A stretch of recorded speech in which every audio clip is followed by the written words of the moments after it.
I am really shaken by how powerful Jesse Ventura's global warming special was on True TV. Top ratings. It's the top show they've got on the channel. That they start out with an open mind and conclude by the end that it's a global government fraud. They get Ben Santer to admit that he altered UN documents. See, ClimateGate is only the latest in what Lord Monckton and others for over a decade have been exposing. Systematic fraud. And I just can't believe they allowed this to air. I was talking to Michael Braverman, who is the producer of the show, Jesse Ventura's manager, last night. He called me, and he said, I can't believe they're allowing us to air this. I can't believe that they let us come out with the 9/11 information, with the HARP information, now this. But it shows that there's a major power struggle going on right now, and a lot of people in the establishment don't want to go into this world dictatorship. So major shakeups happening right now, but I am stunned that this aired. Lord Christopher Monckton is a big part of the hour-long special. He hasn't seen it yet, but he joins us for the rest of the hour from Copenhagen, Denmark, now into week number 2. Obama and others to speak tomorrow, the big grand finale. It ends early next week. And so joining us from Copenhagen to give us a report on the state of this global government establishment declaration of tyranny.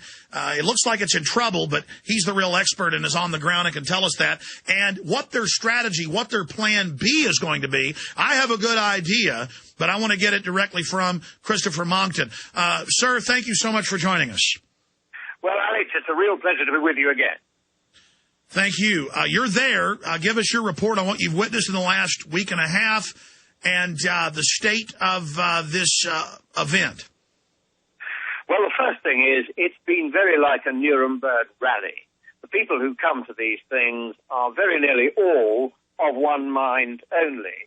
As a very senior senator from Australia said to me this morning, as we were trying to get into the conference, and neither he, a senator from the Australia, nor I, a member of the House of Lords in Britain, albeit without a seat or a vote, neither of us could get into the conference today because they were excluding everybody except the delegates and a tiny, tiny token handful of outside observers, and we, whom they had on their blacklist because we disagreed with what they tried to do there, were not allowed in. But what has been going on over the last 10 days is they've been trying to see whether they can get a binding treaty.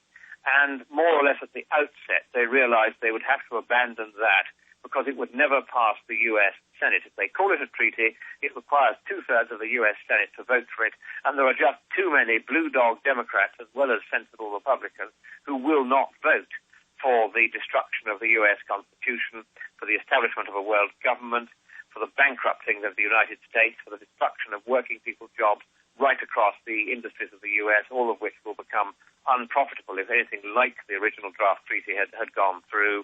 The word government has now been dropped from the treaty. Unfortunately, all of the principles of all of the structures, the democratic structures, I say undemocratic structures, I should say, of bureaucracy that they're going to put in place, these 700 separate new bureaucracies, all interlocking with the Secretariat of the Conference of the States Parties to the United Nations Framework Convention on Climate Change. These are the new entities that they're going to bring into being to create this world government. Those are still in the draft, and Ban Ki-moon is clearly expecting, he's the head of the UN, he's clearly expecting that part of the treaty to go through because he is saying we're going to have to set up a structure of global governance just to handle, get this is actually what he admitted yesterday, the enormous amounts of money which we are going to be getting from the countries of the West once this agreement goes through at Copenhagen. So they are expecting to get this through. So all the reports you see about how the parties are fatally deadlocked, China has walked out, the African countries have walked out, everybody's complaining of the Danish government's handling of it, the Danish government says that it can no longer broker an agreement. All of these things are the traditional window dressing to try to disarm those of us who don't want any of this to succeed because we would rather like to preserve. So they're playing dead. They're playing possum. They're acting like they've been defeated. But you're giving us the dreadful news, Lord Christopher Monckton, is that you believe they will sign this agreement that really is a treaty, but on the surface isn't, and then it will be enforced through the bureaucracy. I mean, that's what Obama has promised. He has said to Congress last week, quote, "We will use command and control and circumvent the legislature, the parliamentary system, setting up a EU-style dictatorship through the bureaucracy." If he tries to do that, he will be impeached. The great thing about the United States Constitution is that it does not allow the president to rule on his own. It's very clear that there are three branches of the legislature.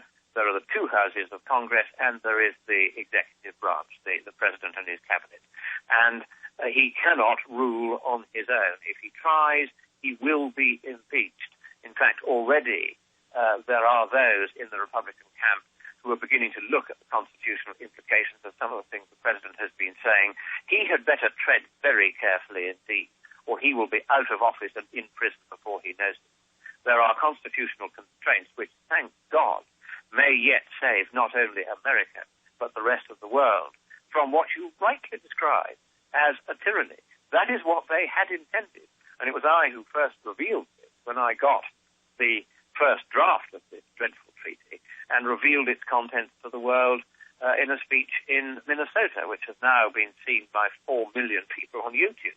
And there's no doubt that this has woken people up to what is really intended here. And yes, Sir Maurice Strong, whom you mentioned in your introduction, he said 25 years ago that he was intending to turn the United Nations Intergovernmental Panel on Climate Change into a world government. And to that end, he didn't set it up as a scientific body, but as a political body. That was his original intention, and he has stuck to that throughout. You also mentioned Ben Santer, whose various fraudulent attempts to tamper with the scientific reports of the UN I have been exposing over the years. It was Santer who, on his own, rewrote the 1995 UN report on the climate, which had been submitted by 1,000 scientists. They'd agreed to text. The bureaucrats were furious that the scientists had said there is no indication of any human influence on global temperature. They said it 5 times. They said it clearly. They said we don't know when such an effect will ever be discernible.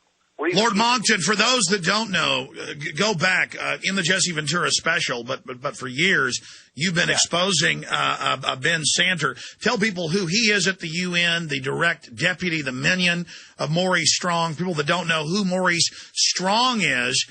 And he's now in this TV show, Ben Santer, admitting that he did excise that out. So another huge climate gate. I mean, what is new to the public is new. This may be old news to people who've been researching it like you, but this is a whole nother climate gate directly from the UN where they're engaged in fraud. That is exactly it. What we have clearly got here in this 1995 episode, which Sir John Horton, who was chairman of the UN at the time, of the climate panel at the time, tried to deny had ever happened. He said he was unaware of any rewriting. He, in fact, knew perfectly well that this had been done because he and others in the UN have later said, oh, but this was entirely within the UN's procedures. One man could rewrite the UN's report and say exactly the opposite of what the scientists said, because that was what the bureaucrats wanted. They didn't want the scientists to say there wasn't a problem. Otherwise, this UN climate panel would be closed down and there'd be no world government.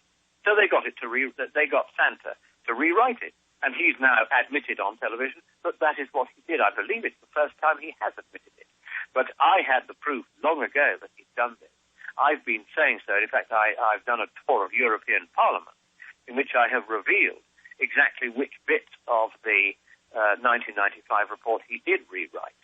And so now it is much better known than it was that this had gone on. And, of course, he is one of the Climate Gate emailers. He's intimately connected with the people who fraudulently abolished the medieval warm period in the UN's next report after 1995, which was in 2001. They had to abolish that because while it was plainly warmer in the medieval warm period than today, they couldn't say there's anything exceptional about today's temperature.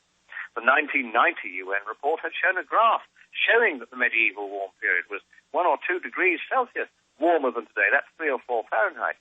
And by 2001, they'd swept that away. It's the same team connected to Ben Santa by these emails at Climate Case who had done that. And then in the 2007 report, they produced a bogus graph pretending that the rate of increase in temperatures over the past 150 years has itself been accelerating ever more rapidly as you come closer to the present. Now, that graph was bogus, and it was in fact fraudulent. And I saw Rajendra Pachauri, the chairman of the IPCC, at a lecture at the University of Copenhagen 2 nights ago, using that bogus graph, which he knew was bogus.